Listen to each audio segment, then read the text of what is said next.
Home minister সাহেব কি করেন বসে বসে? উনি কেমনে বলেন যে ওবায়দুল কাদের কোথায় আছে, জানলে তারে ধরে ফেলতাম। হাসান মাহমুদ কিভাবে গেল উনারা জানেন না, এগুলো বললে হবে? আরে 111 সরকারও তো চেষ্টা করেছিল দীর্ঘ সময় থাকার জন্য, তারাও তো নানা রকম সংস্কারের গল্প আমাদেরকে শুনিয়েছে। এই যে নির্বাচন নিয়ে ওনারা যে এক একজন এক এক কথা বলা শুরু করেছে এবং সংস্কারের কথা বলে এটাকে যে প্রলম্বিত করছে, তো তারা উপদেষ্টাদের মধ্যেও তো কোনো সমন্বয় নেই। তাদের বডি ল্যাঙ্গুয়েজে তো মনে হয় না তারা সবাই একসাথে আছে এবং সকলেই একনিষ্ঠভাবে কাজ করছে। আমার কাছে তো মনে হচ্ছে তারা অনেকেই ক্ষমতা ভোগ করার প্রবণতা দেখা যাচ্ছে। এই যে উপদেষ্টা একজন আছেন, উনি নাকি কম্বল বিলি করতে কয়েক লক্ষ টাকার হেলিকপ্টারের তেল খরচ করে আসছে। এইসব কি? এগুলো তো ফেসিস্টদের কায়দা কানুন। প্রশাসনকে তারা এখনো কন্ট্রোল করতে পারে নাই। তা না হলে আপনি প্রশাসন সংস্কার কমিশনের রিপোর্ট এখনো বের হয় নাই। একটা বুদবুদের মতো একটা হয়তো বেরিয়ে গেছে, ডেপুটি সেক্রেটারির কিভাবে পদায়ন হবে বা কত পার্সেন্ট আসবে, সেটা নিয়ে টিউনো থেকে শুরু করে ডিসি এবং সিনিয়র সচিব সবাই ঢাকায় এবং 15-20 বছর আগে যারা রিটায়ার করেছে তারা সহ যারা পদোন্নতি বঞ্চিত, সামনে রেট্রোস্পেক্টিভ পদোন্নতি পাবে বা যারা কন্ট্রাক্ট সার্ভিসে সিনিয়র সচিব হয়ে যাচ্ছে, সকলে একাকার হয়ে গেছে বিএম মিলনায়তনে। এটা তো মহসিন খান আলমগীর করেছিল 96 সনে। তার রেস্ট তো আমাদের দিতে হচ্ছে বছরের পর বছর। তো এখন নতুন করে এই ইউনূস সাহেবের আমলে আবার এই ঘটনা ঘটলো, অস্বাভাবিক কর্মকাণ্ড।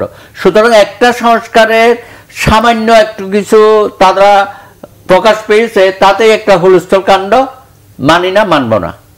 এখন অন্যান্য কমিশনের রিপোর্ট হলে সবাই তো তাই করবে। এই যে বিচার বিভাগ সম্পর্কে আপনি জানেন যে সেখানে উচ্চ আদালতে বিচারপতি নিয়োগ এবং জেলা জজ থেকে বিচারের একটা রেশিও হয়, আমরা বলি 3:1। তারা এটাকে বেশি চাচ্ছে।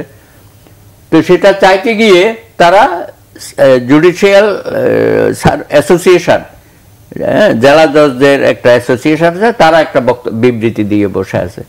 তো আপনি তো কোথাও কোনো রেস্ট আনতে পারছেন না। তো সব জায়গায় যদি এরকম হয়, ডিসিএসপি গুলো এবং ওসি গুলো ঠিক মতো কাজ করে কিনা সেগুলো কন্ট্রোল করবেন না। হোম মিনিস্টার সাহেব কি করেন বসে বসে?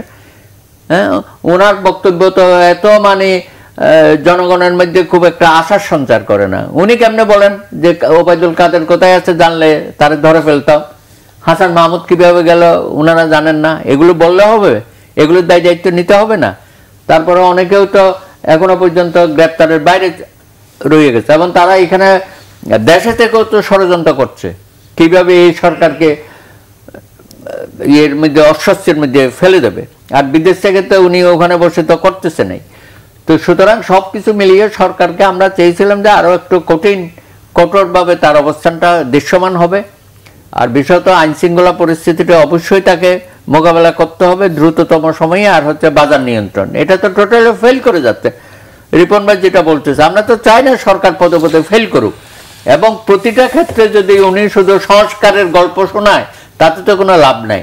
আপনি সংস্কার বলে শেষ পর্যন্ত এটা কি সংস্কার হবে? অপসংস্কার না কুসংস্কার, সেটা তো আমাদের ভাবতে হবে। আপনি সংস্কারের পরিধি এত বাড়াচ্ছেন কেন? আপনি কতদিন সময় চান সেটা বলেন পরিষ্কারভাবে। এখনো রিপোর্টগুলো আসে নাই, রিপোর্টগুলো দেবে ডিসেম্বরে, পারবে কিনা জানি না, জানুয়ারির মাঝামাঝিও হইতে পারে। হলে পরে আপনি সেগুলো তখন রাজনৈতিক দলের সাথে আলাপ আলোচনা করবেন। তা আপনি নির্বাচনটা করবেন কখন? নির্বাচন কমিশন তো আমি দেখি অনেক দূরে গিয়ে গেছে। তারা চূড়ান্ত ভোটার তালিকা কবে দেবে তারা একটা মোটামুটি রোডম্যাপ দিয়ে দিছে এবং তারা বলেছে অক্টোবরের মধ্যে ওনাদের কাজ শেষ। তো আপনি ডিসেম্বরের নির্বাচনটা করতে অসুবিধা কি?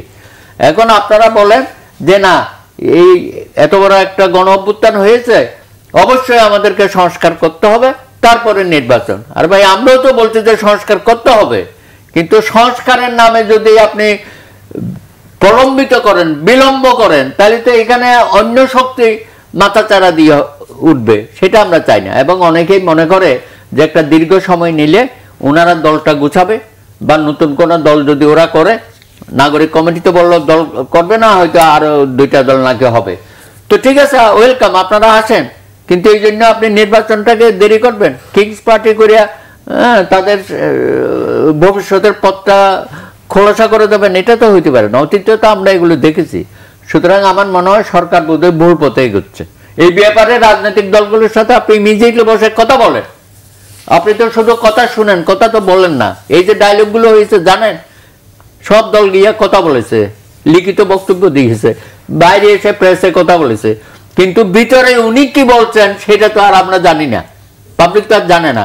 উনি কিন্তু ওনার প্ল্যান প্রোগ্রাম এগুলো ওখানে বলা হয় না, শুধু রাজনৈতিক দলগুলোর কথা শোনেন।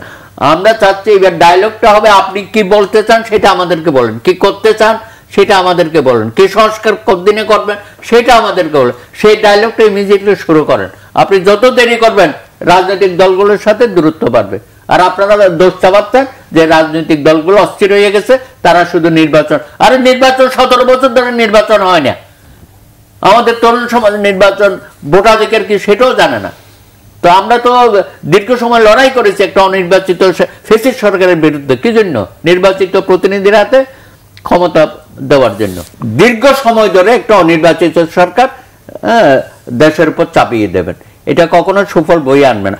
আরে 111 সরকারও তো চেষ্টা করেছিল দীর্ঘ সময় থাকার জন্য, তারাও তো নানা রকম সংস্কারের গল্প আমাদেরকে শুনিয়েছে, ফাইনালি কিন্তু পারে নাই।